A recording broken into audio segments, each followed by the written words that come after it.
Asia અને સીડીવી આ રોગને કારણે સિંહોના મૃત્યુના મામલે જંગલમાં સિંહો સુરક્ષિત હોવાનું ડીસીએફ અક્ષય જોશીએ નિવેદન આપ્યું. તપાસ દરમિયાન કોઈપણ સિંહમાં રોગ જોવા ન મળ્યો હોવાનો પણ તેમણે દાવો કર્યો. ગિરનારના સિંહોના સ્વાસ્થ્ય અંગે સઘન તપાસ શરૂ હોવાનું પણ તેમણે જણાવ્યું. આ ઉપરાંત 41 સિંહો અને 12 સિંહોનું નિરીક્ષણ કરવામાં આવી રહ્યું છે.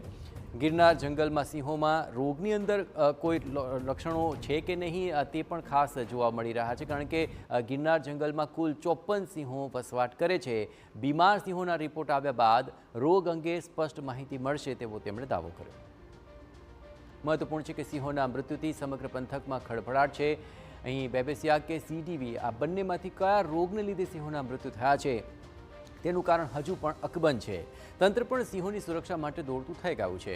સિંહો પર સતત નજર રાખવામાં આવી રહી છે અને સાથે જ ડીસીએફ અક્ષય જોશીનું કહેવું છે કે ઈતરડીથી સિંહોને એનિમિયા થાય છે, જે સામાન્ય બાબત છે. આમ છતાં ગીર જંગલમાં બીમાર સિંહોના રિપોર્ટ આવશે ત્યારબાદ સીડીવી કે બેબેસિયા રોગ અંગે સ્પષ્ટતા થઈ શકશે.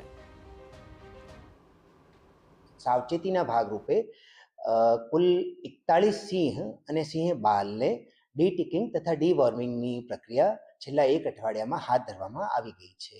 અને સાવચેતીના ભાગરૂપે દરરોજ ટ્રેકર, ગાર્ડ, સ્ટાફ, જો અમારા ફોરેસ્ટર આરએફઓ છે, આને સતત સિંહ અને સિંહ બાળની મોનિટરિંગનું સૂચન કરવામાં આવ્યું છે. અને અગર એવા કોઈ લક્ષણો જોવા મળે તો તાત્કાલિક આનો રેસ્ક્યુ કરીને સારવાર કરવાનો પણ માર્ગદર્શિકા આપવામાં આવી છે.